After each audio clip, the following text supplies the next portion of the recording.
Pardon. Simone Veil. C'est parce qu'en fait, il y a tellement de choses qui s'est passé. Je me suis déchargée de beaucoup de poids que on est en...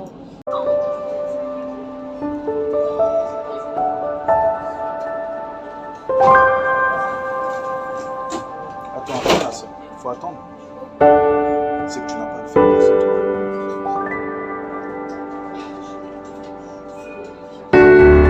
Dis-moi, ma soeur.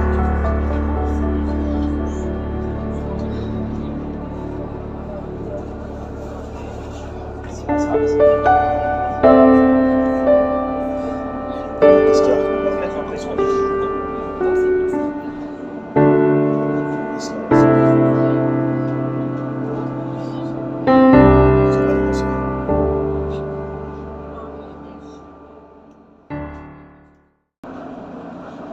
C'est tous les combats qu'il y a eu.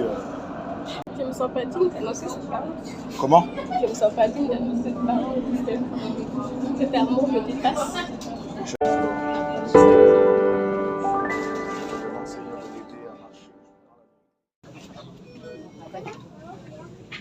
Tu veux que je vais parler, ma soeur. Je vais parler, ma soeur. C'est sûr?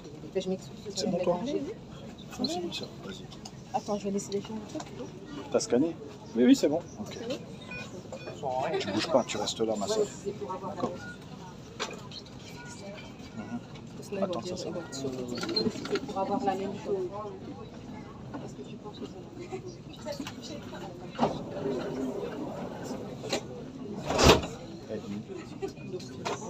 Amen. Amen. Amen. Oui, oui, oui.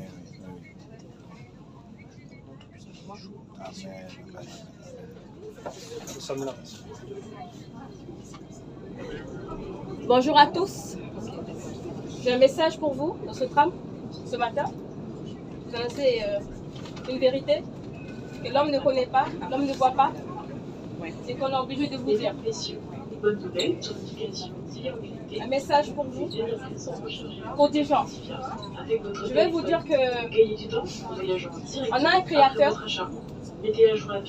et nous sommes des créatures. Quand Dieu a créé Adam et Ève, il les a donné un commandement.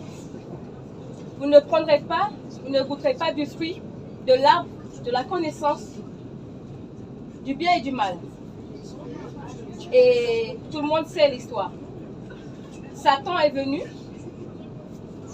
il est passé par le serpent, cette tête invisible, et il a dit à la femme Prochain arrêt, République. Est-ce que Dieu a dit que vous ne mangerez pas des fruits de toutes les arbres du jardin? Mais Dieu avait dit auparavant à Adam, sachant que Adam a dit à Ève qu'on ne doit pas toucher à cet arbre, mais on peut manger de tous les fruits du jardin. Jardin d'Éden. Voilà. Et du coup, celui-là, il est arrivé, il a dit, est-ce que Dieu a dit que vous ne mangerez pas de tous les fruits du jardin? Et la femme a répondu, nous mangerons du fruit du jardin. Mais quant à l'arbre de la connaissance du bien et du mal, si nous toucherons, nous mourrons certainement. Mais Dieu a dit, vous allez mourir. Et il faut savoir que cette mort déjà, c'est la mort spirituelle. C'est la transgression contre la loi de Dieu. La première transgression que l'homme a commise. Et c'est pour ça aujourd'hui le message. Parce que Dieu avait mis Adam dans le jardin afin qu'il le cultive, qu'il prenne soin. Ça devait être le paradis sur terre. Il n'y avait pas de péché à ce temps-là. Adam vivait avec Dieu. Aucune transgression. Tout était bien, l'obéissance. Mais on a vu que depuis Lucifer est venu et il a fait tomber Adam et Ève dans le péché, dans la transgression contre Dieu. Et aujourd'hui, on voit la mort, on voit les crimes, on voit tout ce qui se passe, les viols, l'état moral de l'homme. Et que Dieu a donné sa loi par Moïse. Il a dit, tu ne mentiras pas. Tu ne porteras pas de faux témoignages contre ton prochain. Tu ne te fabriqueras pas de pierres sacrées. Un message pour Dijon.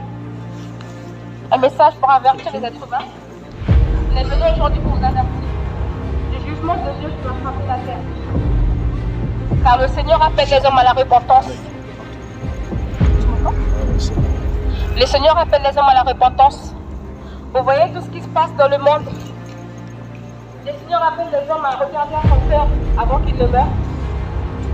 Vous savez, hier, j'ai été à l'enterrement. Ce qui se passe.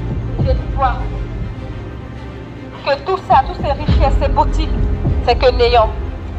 Quand on meurt, on laisse tout ça ici. La voiture, la tondeuse, la maison. Même les vêtements, même le slip, reste en bas ici. Mais ton âme, où ira ton âme si tu meurs sans le Seigneur, le véritable Jésus-Christ, et non pas ceux des religions? Où ira ton âme si tu meurs là? Parce que l'AVC peut arriver à tout moment, et crise cardiaque. Et d'ailleurs, ce monsieur, il est mort de l'AVC, chez lui. Voilà. C'est pour ça que le Seigneur appelle les hommes à se repentir et de croire à l'évangile, à l'œuvre rédempteur de Jésus-Christ, ce qu'il a accompli à la croix, indépendamment des religions. Il veut répandre son esprit dans vos cœurs, afin que vous soyez épargnés de la colère de Dieu. Car l'homme est pécheur, l'homme est menteur, l'homme fraude, il aime la perversité, il est raciste, il adore les animaux, mais non le Créateur. Le Seigneur appelle les hommes à se détourner de l'idolâtrie et de regarder à son Fils qui a été cloué à la croix. Pourquoi il a été cloué à la croix? Pour nos péchés, pour nous racheter, afin qu'on puisse avoir la paix avec Dieu. Mais il faut venir où? Dans le Nouveau Testament, pour découvrir ce que Jésus-Christ a fait pour l'humanité. Car la Bible dit que quiconque croit en